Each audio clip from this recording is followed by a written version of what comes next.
Thank you, Minister. Senator Wright. Thank you, Mr President. My question is to the Minister representing the Minister for Education, Senator Payne, regarding comments made by Dr Kevin Donnelly, co-chair of the Government's National Curriculum Review. Mr Donnelly told 2UE yesterday afternoon that corporal punishment had been very effective when he was at school, and he had no problem with it if supported by the school community. My question is simple. Does the federal government agree that corporal punishment is a very effective method of discipline for school children? Does the federal government think there is ever a place for violence as a form of discipline in Australian schools? The Minister for Human Services and representing the Minister of Education, Senator Payne. Thank you very much, Mr President, and I thank Senator Wright for her question. The Australian government does not support corporal punishment as an approach to student behaviour management in schools.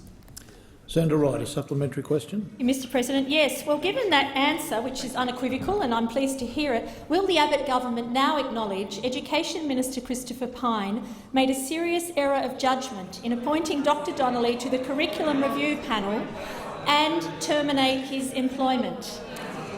Minister.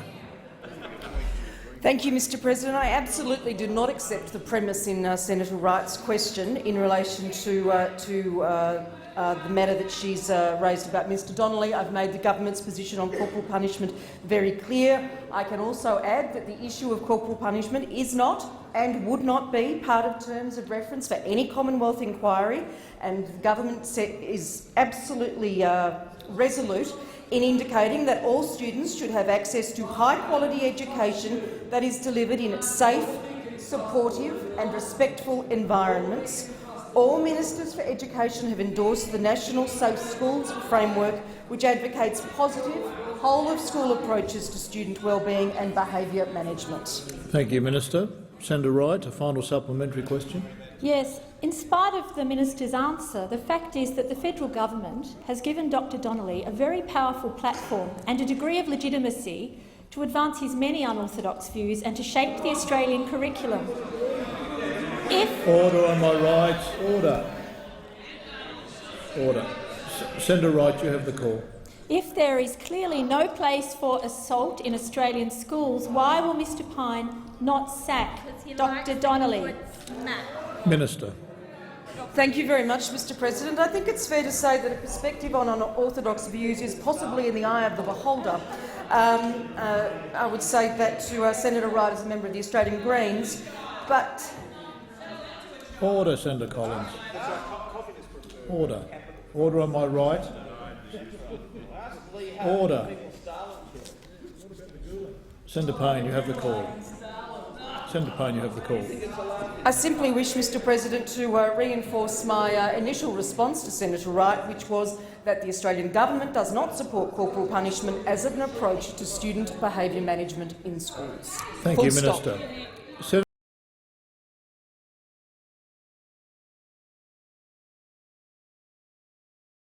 Say no. I think the ayes have it.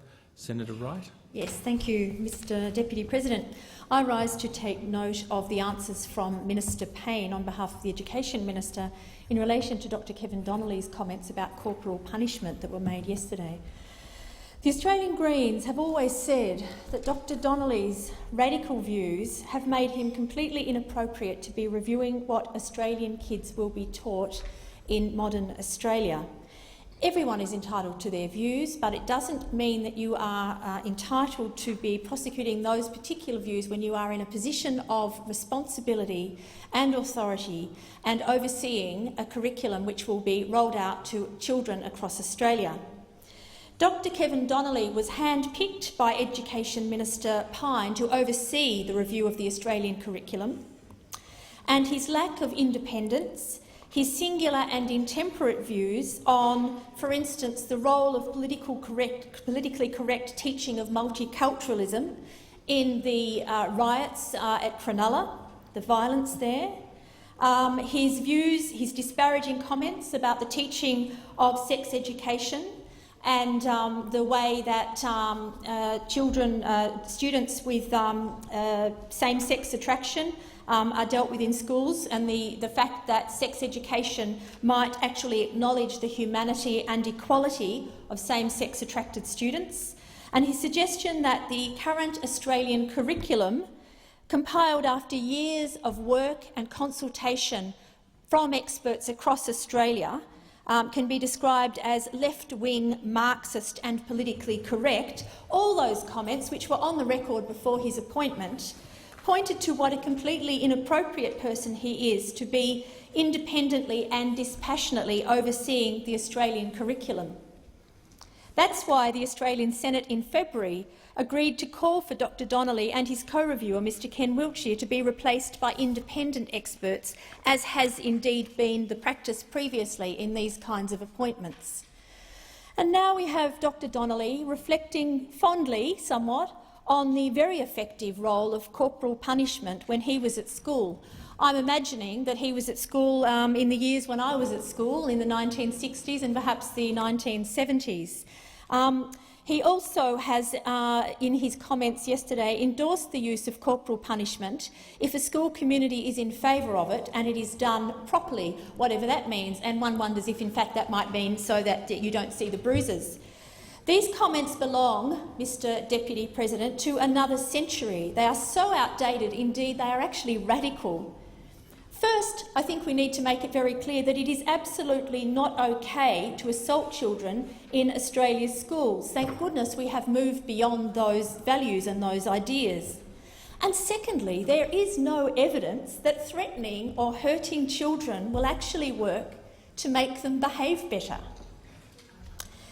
As much as Minister Pyne may want to distance himself as far as possible from Dr Donnelly's comments, the fact is that this government appointed this man. They carefully hand-picked him, indeed, to a prominent review, and thus have given him legitimacy and an opportunity to broadcast his repugnant views and shape what children will be taught across Australia.